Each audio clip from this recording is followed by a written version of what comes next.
Peas on Moss is brought to you by Kimberly Schaub, a culinary scientist turned business developer. Over the past 4 years, the audience has downloaded episodes over 40,000 times, and we have 1,500 impressions across the website and a host of social media platforms. Will you consider contributing to the show to help keep it on air? Donations through Patreon help to offset the cost of web hosting, editing, and producing the various Peas on Moss offerings, from podcast episodes to videos, and every little bit helps.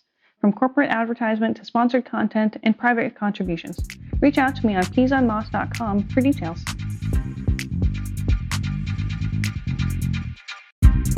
Ray Delucci is the voice and mind behind Line Cook Thoughts, whose social media presence started off as a way to bring humor and attitude to the experiences that so many line cooks feel.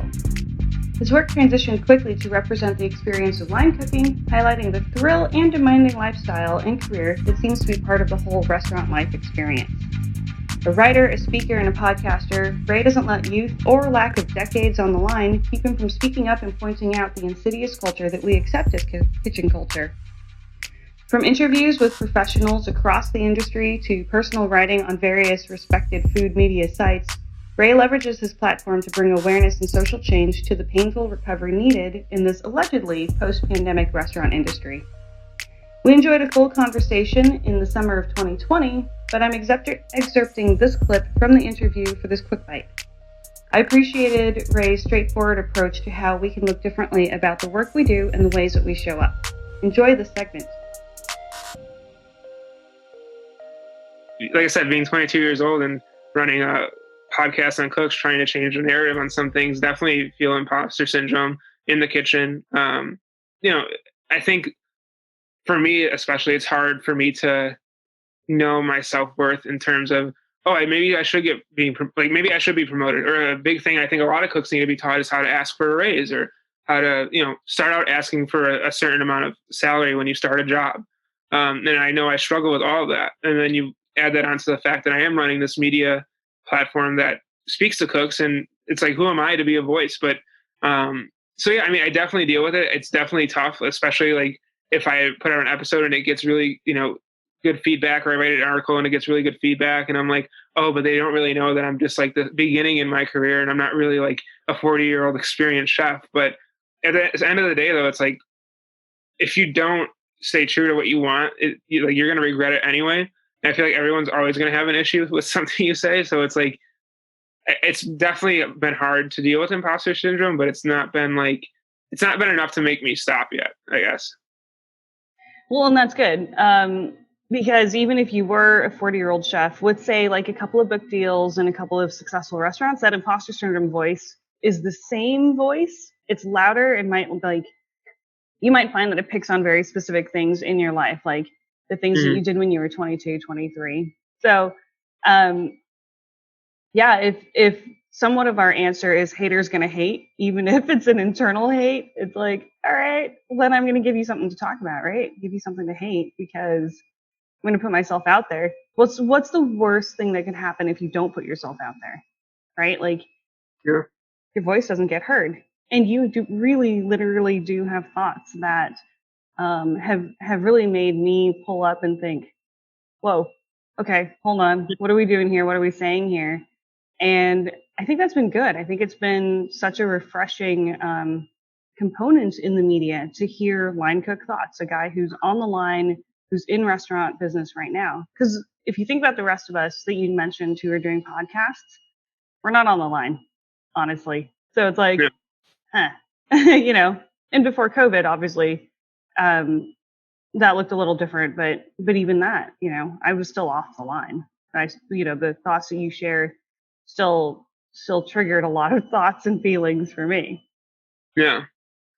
I mean, first off, touching on the, I guess, haters gonna hate type thing, is another thing I realize is that I'm very, me personally, I'm very hard on myself, and I don't want to come off as egotistical, but I'm very, I question almost everything I do. I worry about everything a lot. So I also know that my biggest critic and the biggest hater of what I do is me. So I always have to deal with that as well. I think that's a big part of it. But talking about that, I mean, I made it clear on the page, I've really motioned for it a lot, is that I'm not going to be a cook forever. And I'm still going to do Line Cook Thoughts because I think there's inherent value in talking to cooks and the people in the industry, but I will probably like my next job might not be cooking, just because of how what's available and what I'm interested in. And there's so much more I want to do. Like, I'm always like getting into new things and probably overextending myself into new hobbies and interests. But yeah, I mean, you know, in terms of the thoughts, like I put them out, but then I really don't like think of like I think about them, but I don't like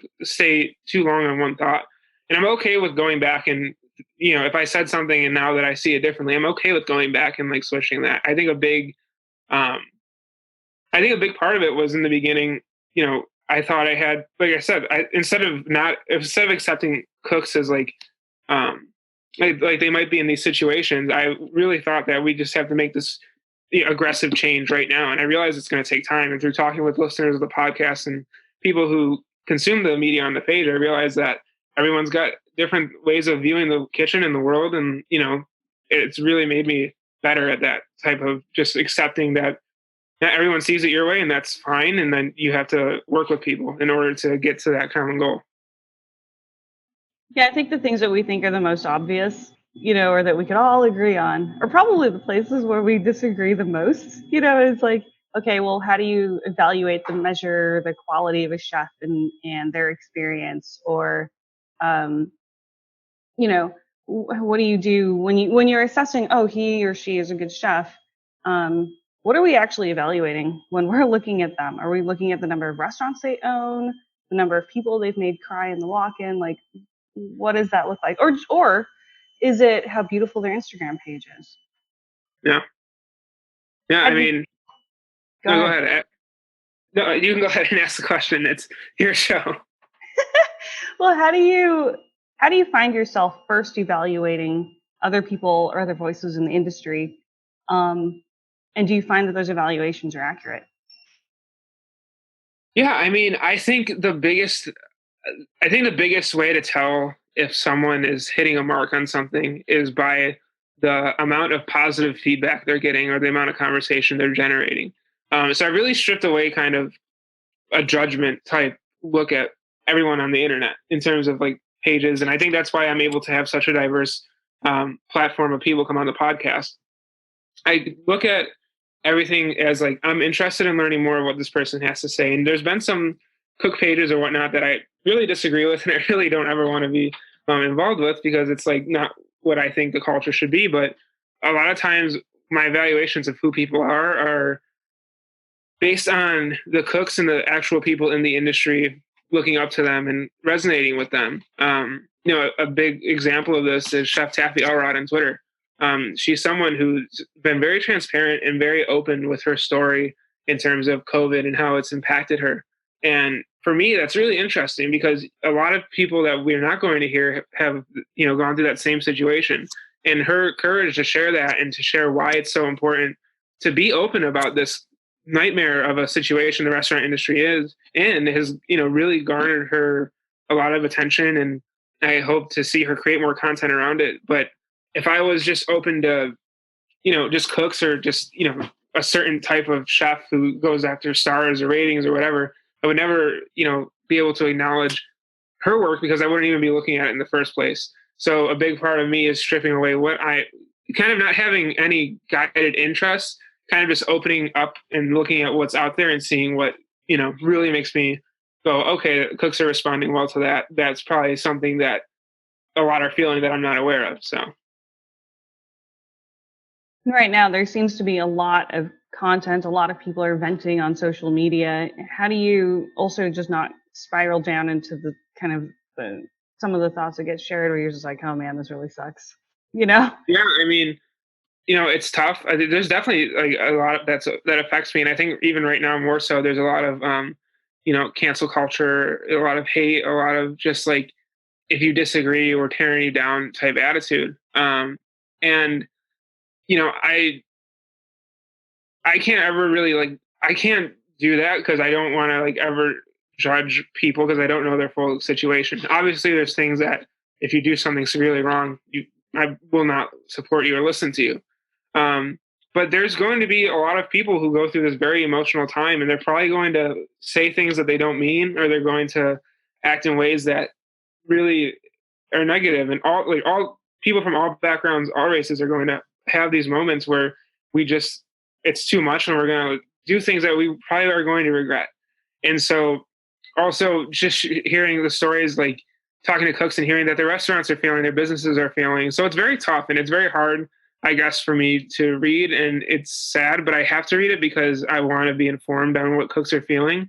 But I'm also really aware that this is something that we all have never gone through, and that all bets are off on how people act. And that's not an excuse to act poorly, but the reality is more, with, idea of mental health and having awareness of it, we also have to realize that when things are bad like this, people are not the same. And so for me, it's just really trying to understand how people are coping through this, because, I'm seeing people leave the industry. I'm seeing people take jobs that they probably never would have thought of before. And I'm seeing people just lash out at cooks and chefs saying, can't you see this sucks? Can't you see this is terrible? And the stuff like that, they're probably going to regret later, hating on others for still cooking. But we all make our choices, and I don't know. It's just a tough time. And I think it's tough to pass judgment on people right now. So I don't know. It's a tough line to walk, I guess. Yeah, absolutely. To kind of absorb that content, but then also, I guess, yeah, filter or contextualize the commentary and the actions. Yeah, I mean, COVID has brought out the best in some people and potentially the worst in some people. It's definitely brought our industry down, and has shaken how we've done business for the last 50 years to its core. I, you know, I would argue that we're not necessarily that rather. I would argue that it's not that bad to be shaken to our core, to be brought to our knees for a second, because we really have that opportunity to build better. And I know I've said that a few times on a couple of episodes now. And I know I say this without being the person who has just lost, $1 million restaurant or, 17 investors. So, let me contextualize that. I'm looking at it very much from a non-restaurateur's perspective. Mm-hmm. But if we have this opportunity, we've already been kicked so hard we're down, then when we get back up, why don't we get back up in a stronger, better way that's more inclusive, more diverse, seeks to promote and humanize the people who have stuck it out and who are on the line. Because I think, consumers see restaurant experience somewhat like Gordon Ramsay, Anthony Bourdain, or Mm-hmm. Chef's Table. And those are kind of the categories we get dumped into. You're either this like incredibly brilliant individual who just had his own demons, or you have a really internationally well-renowned chef he's known for yelling his face off, And we don't really see the men and women who are in between all of that. We only see the couple of career fields that you can do as culinary professionals. And that's Yeah. something you mentioned earlier. Like, there's more that people can do, and I feel that very strongly because I've moved into a different type of role myself. Yeah. But for the cooks who are listening, you don't have to go back to the restaurants. There are other ways to live out your passion for food that's not necessarily on the line, Yeah. if that's what you're feeling. What are you thinking? If life goes back towards normal, I don't think too normal is a checkbox anymore. Mm-hmm. But if we start to move forward versus kind of in this weird pattern that we're in right now, what do you want to do? Yeah. So I think what I'd like to do is, I guess there's two forks in the road. So in regards to line cook thoughts, in regards to food media, like you said, we have a chance to make the industry better than it was before, and that includes tackling racial injustices in the kitchen, exploitation of undocumented workers, the low pay for cooks, the low pay for generally people who work in the food industry, and the lack of healthcare benefits, etc. And so addressing that, trying to push for that. I think it's a very real idea, and I don't know how it's formed, but I do see in the future maybe a union-like organization for cooks, because we're seeing how impacted they are right now. And a restructuring of what it means in terms of being a corporate restaurant, in terms of an independent restaurant, and the financial backing that a government needs to take in terms of corporate to financial or to independent restaurants. So I really think this is a great time to tackle those issues, and I really hope that's what we do moving forward. Because while, like I said before, not trying to pass judgment, but if there is an injustice, it needs to be fixed. And so we have to fix that. And I think that's been a big part of Line Cook Thoughts, is trying to share voices that even before COVID and the murder of George Floyd, trying to share voices that aren't often heard. That's the whole premise of Line Cook Thoughts, but even more so now, trying to really, you know, hone in on what we're focusing on, or what I'm focusing on. I'm only one person doing it. So that's been a big goal of me for Line Cook Thoughts, in trying to have this positive energy brought about, while not losing the passion for cooking. In terms of, on the page, I still do share sometimes dishes and people cooking, because sometimes what people need is that post from someone sharing why they just love to cook. And so it's been a nice mix of that, and I hope it's helping people. In terms of me career wise, like I was saying before we started recording, is I don't plan on cooking forever. Like I'm just like, for me, I'm very I tend to get interested in things very quickly. So like a quick peek into my personal life, I'm trying to learn guitar. I'm reading, writing. As you know, started running last month. A lot of things I just get interested in and go after. And the same has been with me for my career. So right now I'm looking into grocery, because I think grocery is going to be a huge market to get into. And I think, moving forward, we're going to have an understanding of what it means to purchase food through apps. And I think right now grocery is a big way to look at that. And I think moving forward, we're going to with DoorDash or whatever, like we're going to have those conversations of what it means to order food online and give it to someone. Because I honestly think like I think it's going to be like this for a while. And I think the message I want to share with cooks is, and I could be totally wrong, and I hope I'm wrong, but I don't see us going back to a normal where we go stage and we work in restaurants and we go cook on the line, in terms of how we were doing it. And I think it's very smart, and I think it's very admirable. And I think there's a lot of courage involved with realizing that and taking action in terms of like, if you're interested in something else, or you think you'd be good at like, I don't know, marketing for a restaurant or marketing for a restaurant group, or you see a position that isn't cooking at all, but you think you'd be a good fit in, you think your skills can transfer, I think now is the time to do that. And I don't want cooks to romanticize being a cook right now, because at the end of the day, money is money. And I feel like in the restaurant industry, especially, we have a negative view on what money is, and that people shouldn't be making a lot of money. But I think when people are talking about that, they're talking about these highly net worth individuals. We're not talking about you, the $15 an hour cook. And so I think it's important that people are making money and providing for themselves, because right now you need to. Like right now, it's not the time to, get fancy or romanticize about what it is you do. You need to make money, and you need to get yourself on your feet if you're going to get through this. So taking any opportunity, I think, is what I'm focused on, whether it be in the kitchen or not. And I hope more cooks are focused on that. And there shouldn't be, I guess the final thing is, there shouldn't be a judgment on it. You shouldn't be worried what other people are going to think, because those thoughts aren't going to pay your bills, and those thoughts aren't going to support you. So you need to really just focus on what you need to do. And just keep pushing forward in your own direction. Thank you for joining the Peas on Moss podcast for this quick bite. We're offering shorter podcast episodes to get you the quick, pertinent information and to carry on with your high-performance work and working from home. Special thanks to our Patreon sponsors who are helping me offset the podcast this year. If you got some spare cash, I sure would love the support. Go to the website peasonmoss.com for details. I'm also hosting monthly happy hour events for younger professionals in the food product development world, the hustlers under 40. Visit the website to join the mailing list for our next event. You can also check out past recordings on YouTube. Thanks for listening. We'll talk again soon.